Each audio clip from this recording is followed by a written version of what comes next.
akan mengikuti ibadah tatap muka, tentunya kita harus mematuhi protokol kesehatan, yaitu menggunakan masker dan juga menggunakan face shield atau kacamata Google atau kacamata. Sebelum masuk ke gedung gereja, terlebih dahulu kita akan mencuci tangan. Tahapan berikutnya adalah kita dicek suhu. Dan yang perlu kita perhatikan adalah di sini kita tidak boleh bersalaman ya Bapak Ibu, tetapi dengan menggunakan salam diri.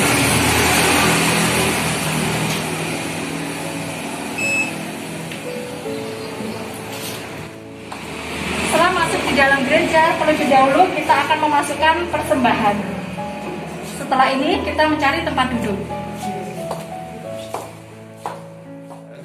Selama ibadah, kita tidak diperkenankan untuk membuka masker dan juga kacamata face shield atau kacamata Google. Kita mengikuti ibadah dengan menggunakan APD yang lengkap. Pada saat ibadah selesai, kita keluar satu persatu mulai dari sisi kanan, kemudian mengikuti jalan ke arah kanan gedung gereja, kemudian pintu keluar di sebelah kanan.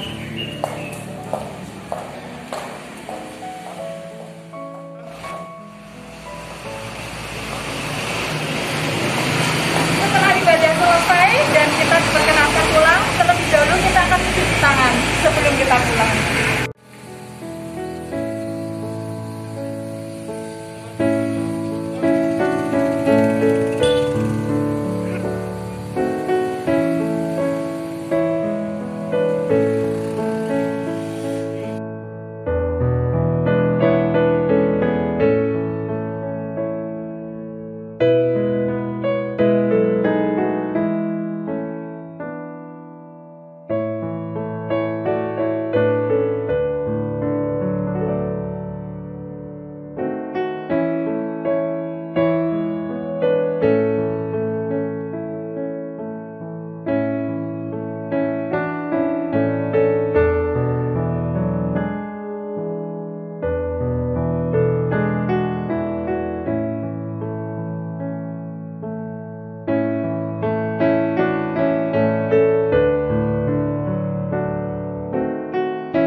Jemaat yang dikasihi oleh Tuhan, marilah sebelum kita bersama-sama mendengarkan firman Tuhan, kita bersama-sama bersatu di dalam doa.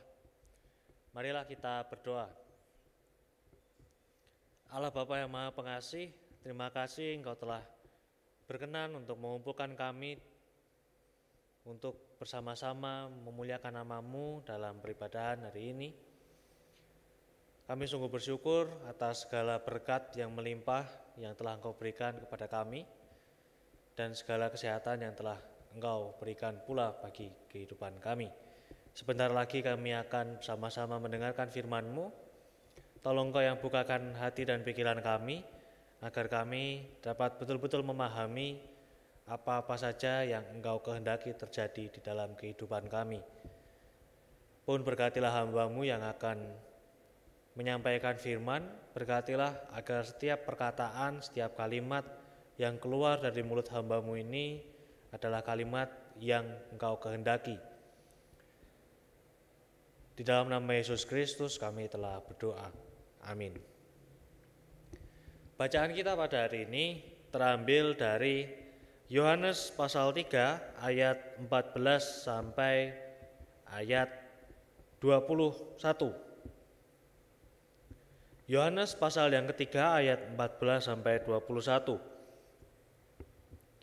Dan sama seperti Musa meninggikan ular di padang gurun, demikian juga Anak Manusia harus ditinggikan, supaya setiap orang yang percaya kepadanya beroleh hidup yang kekal. Karena begitu besar kasih Allah akan dunia ini, sehingga Ia telah mengaruniakan Anaknya yang tunggal, supaya setiap orang yang percaya kepadanya tidak binasa, melainkan beroleh hidup yang kekal. Sebab Allah mengutus Anaknya ke dalam dunia bukan untuk menghakimi dunia, melainkan untuk menyelamatkannya oleh Dia. Barang siapa percaya kepadanya, ia tidak akan dihukum. Barang siapa tidak percaya, ia telah berada di bawah hukuman. Sebab ia tidak percaya dalam nama Anak Tunggal Allah. Dan inilah hukum itu, terang telah datang ke dalam dunia, tetapi manusia lebih menyukai kegelapan daripada terang, sebab perbuatan-perbuatan mereka jahat. Sebab barang siapa berbuat jahat, membenci terang dan tidak datang kepada terang itu, supaya perbuatan-perbuatannya yang jahat tidak nampak. Tetapi barang siapa yang melakukan yang benar, ia datang kepada terang, supaya menjadi nyata bahwa perbuatan-perbuatannya dilakukan dalam Allah. Demikianlah Injil Yesus Kristus, yang berbahagia ialah mereka yang mendengarkan dan meresapinya di dalam kehidupan sehari-hari. Haleluya.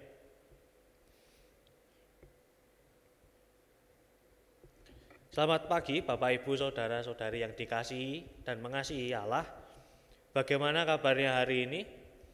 Semoga semuanya baik-baik saja, semoga semuanya merasakan sukacita yang luar biasa besar. Karena pada hari ini pun saya juga merasakan sukacita yang lumayan besar, sukacita yang penuh, karena dapat berkumpul dan bergereja bersama dengan Bapak Ibu semuanya. Bapak Ibu yang terkasih, beberapa waktu yang lalu saya kembali mengingat masa-masa dulu saya masih sekolah di SMP. Jadi mungkin sekitar kelas 3, antara hampir lulus begitu. Lalu ada teman saya yang waktu itu berambisi untuk masuk ke salah satu SMA yang kalau di Klaten itu bisa dibilang SMA terfavorit atau salah satu SMA yang favorit. Nah, karena saya itu adalah temannya, saya tahu bagaimana kehidupan studinya, saya tahu seberapa atau soal-soal apa yang bisa dia kerjakan dan mana yang tidak bisa dia kerjakan. Kemudian saya bertanya ke teman saya, "Lha emang kowe mampu ngerjakke soal-soal tes?" Lalu teman saya itu menjawab, "Yo nek ora lulus tes aku kok bayar wae." Jadi teman saya itu berpikiran untuk menyuap sekolah yang nantinya akan menjadi tempat dia belajar. Hal suap menyuap itu juga terjadi di waktu saya SMK. Jadi ternyata bukan hanya SMA-SMA yang bisa atau memiliki peluang untuk disuap, ternyata universitas-universitas pun juga demikian. Karena teman saya memiliki pemikiran untuk menyuap universitas tempat dia berambisi untuk masuk. Nah, kedua teman saya itu, teman saya baik yang dari SMP maupun dari SMK, itu mereka sama-sama memperlihatkan satu tindakan yang buruk. Mereka sama-sama memperlihatkan sebuah kondisi yang tidak baik, yaitu pikiran untuk menyuap, pikiran untuk melakukan hal-hal yang curang demi mendapatkan ambisi atau memenuhi ambisi yang mereka inginkan. Nah, jemaat yang dikasihi Tuhan, apa yang dilakukan dan yang dipikirkan oleh teman saya itu, baik yang SMP maupun yang SMK, itu adalah salah satu tanda bahwa manusia itu berada di dalam gungkungan dosa. Karena manusia bisa saja kapanpun berpikir hal-hal yang buruk atau bahkan melakukan hal yang buruk. Nah, bacaan kita hari ini sedikit banyak itu juga membahas mengenai dosa. Bacaan Injil kita hari ini itu adalah Yohanes 3 ayat 14 sampai 21.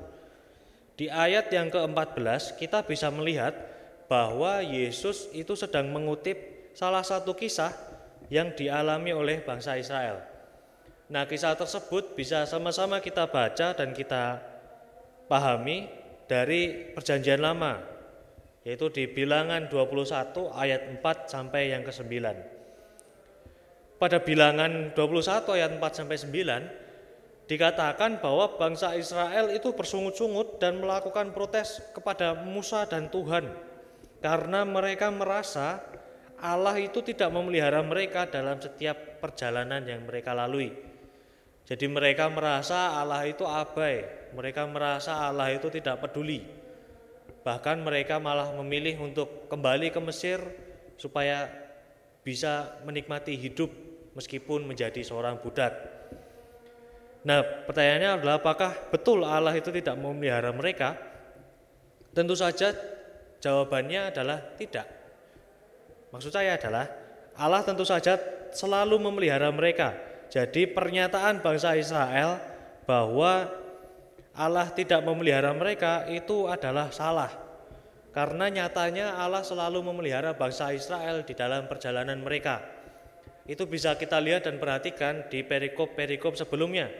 Salah satu contoh dari pemeliharaan Allah adalah ketika bangsa Israel itu diberikan burung puyuh supaya mereka bisa makan daging. Itu adalah salah satu bentuk penyertaan Allah kepada bangsa Israel. Tetapi pada akhirnya bangsa Israel itu apa-apa diprotes.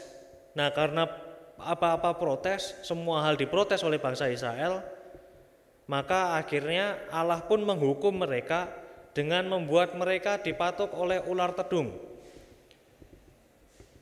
Nah, karena mereka sudah dipatuk oleh ular tedung dan mereka sekarat kemudian hampir mati, akhirnya bangsa Israel mau mengakui bahwa mereka salah dan memohon ampunan dari Allah. Atau dengan bahasa lain, bangsa Israel itu insaf. Kemudian Allah pun memberikan pengampunan. Jadi setelah bangsa Israel mengakui kesalahannya, setelah bangsa Israel itu insaf, Allah tetap memberikan pengampunan kepada mereka dengan cara menyuruh Musa untuk membuat ular tembaga, dan barang siapa yang melihat ular tersebut dia akan diselamatkan. Jadi kita bisa melihat betapa baiknya Allah sudah diprotes oleh bangsa Israel, tetapi pada akhirnya tetap memberikan pengampunan. Nah, sampai di sini yang menjadi pertanyaan besar adalah sebetulnya apa kaitan antara Yesus dengan kisah yang dialami oleh bangsa Israel? Apa benang merah yang coba dikatakan oleh dua bacaan ini? Jemaat yang dikasihi oleh Allah, baik di bilangan dari kisah bangsa Israel maupun di bacaan Injil kita, sebetulnya sama-sama ingin memberitahukan kepada kita siapa sosok yang sudah seharusnya dijadikan sebagai sentral atau pusat dalam kehidupan kita. Karena pusat itulah yang pada akhirnya akan bermuara pada keselamatan. Pusat itulah yang pada akhirnya dapat menghidupkan kita kembali.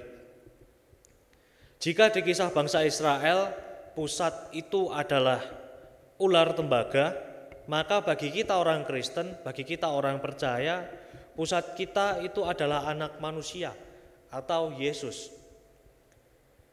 Lalu kemudian setelah mengetahui siapa pusat kita, setelah kita mengetahui bahwa Yesus anak manusia itu adalah pusat kita, lalu apa yang harus kita lakukan? Apakah kita hanya berhenti di situ saja dalam artian ya sudah, saya tahu pusatnya itu adalah Yesus, kemudian tidak melakukan apa-apa, atau ada sesuatu yang harus kita lakukan. Di ayat yang ke-18 jelas dikatakan bahwa barang siapa percaya kepadanya ia tidak dihukum. Artinya setelah mengetahui bahwa pusat itu adalah anak manusia, pusat itu adalah Yesus, kita sudah semestinya mempercayakan hidup kita kepada Yesus. Mempercayakan hidup berarti bersedia untuk mengarahkan pandangan kita kepadanya.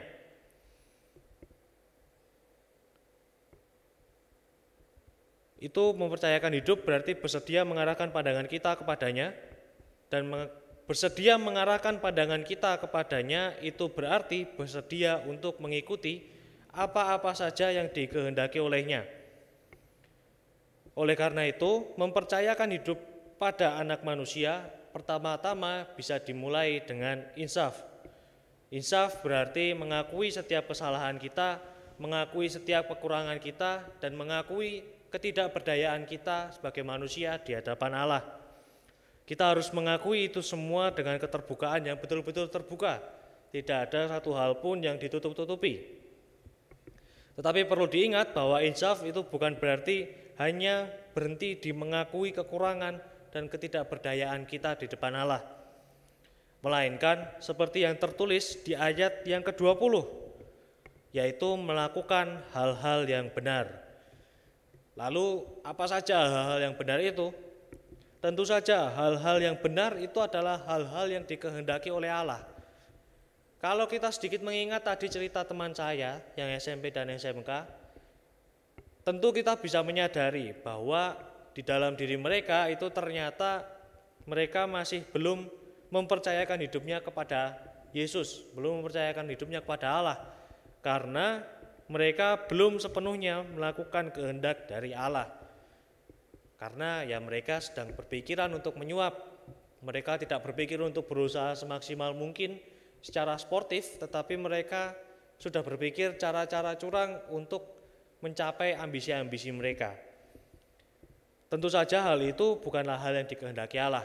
Hal yang dikehendaki Allah adalah ketika kita ingin mencapai sesuatu, ketika kita berambisi untuk mendapatkan sesuatu, berarti kita harus mengusahakannya secara sportif, secara bersih, tidak dengan curang, tidak dengan menyuap, tidak dengan menjatuhkan, tidak dengan memfitnah, dan lain sebagainya. Semua harus dilakukan sesuai dengan aturan yang berlaku. Itulah salah satu hal yang dikehendaki oleh Allah. Nah, ketika kita sudah melakukan hal yang benar, ketika kita sudah melakukan hal-hal yang dikehendaki oleh Allah, sebetulnya kita telah menunjukkan pada Allah bahwa kita sungguh betul-betul menjadikan anak manusia itu sebagai pusat hidup kita dan mempercayakan hidup kita kepadanya. Jemaat yang dikasihi oleh Tuhan, kita manusia itu adalah orang-orang yang telah dipatok oleh ular-ular dosa. Dosa mengakibatkan kelumpuhan dan kematian. Dosa membawa dampak kekacauan juga kehancuran di mana-mana, baik bagi diri sendiri maupun bagi sesama kita. Dan manusia tidak berdaya untuk melawan kekuatan dari dosa ini. Manusia membutuhkan sosok lain di luar diri manusia sendiri untuk membantu mereka keluar dari belenggu dosa. Sosok itu adalah Yesus, anak manusia. Kita telah diberikan kesempatan oleh Allah agar selamat dengan menjadikan anak manusia sebagai pusat hidup kita. Dan itulah anugerah yang diberikan oleh Allah kepada kita sampai hari ini. Selamat memasuki Minggu Prapaskah yang keempat dengan kesadaran bahwa manusia adalah makhluk yang penuh dengan dosa dan tidak berdaya, dan telah mendapatkan anugerah kasih Allah yang menghidupkan melalui anak manusia. Amin. Kita semuanya.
Marilah kita menanggapi firman Tuhan yang barusan kita dengarkan dengan bersama-sama bersatu di dalam doa.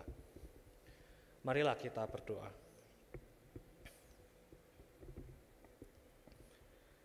Allah Bapa yang bertahta di kerajaan surga yang mulia, kembali kami datang ke hadirat-Mu dengan penuh ucapan syukur atas segala berkat yang telah Engkau limpahkan kepada kami, atas segala anugerah yang telah Engkau berikan kepada kami hingga detik ini. Kami sungguh mengucap syukur atas itu semua. Barusan kami telah mendengarkan firman-Mu, barusan kami telah kembali diingatkan bahwa kami manusia adalah manusia yang tidak berdaya. Kami membutuhkan pertolongan-Mu ya Tuhan untuk membebaskan kami dari belenggu dosa ini. Kami memohon agar Engkau terus berkenan menolong kami. Kami percaya Engkau akan terus berada dalam hidup kami dan menolong kami untuk bebas dari segala belenggu dosa. Pada saat ini kami bersama-sama akan memanjatkan doa yang telah Engkau ajarkan kepada kami semuanya. Bapa kami yang ada di surga, dikuduskanlah nama-Mu, datanglah kerajaan-Mu, jadilah kehendak-Mu di bumi seperti di surga. Berikanlah kami pada hari ini makanan kami yang secukupnya, dan ampunilah kami akan kesalahan kami, seperti kami juga mengampuni orang yang bersalah kepada kami. Dan janganlah membawa kami ke dalam pencobaan, tetapi lepaskanlah kami daripada yang jahat. Karena Engkaulah yang mempunyai kerajaan dan kuasa dan kemuliaan sampai selama-lamanya. Amin.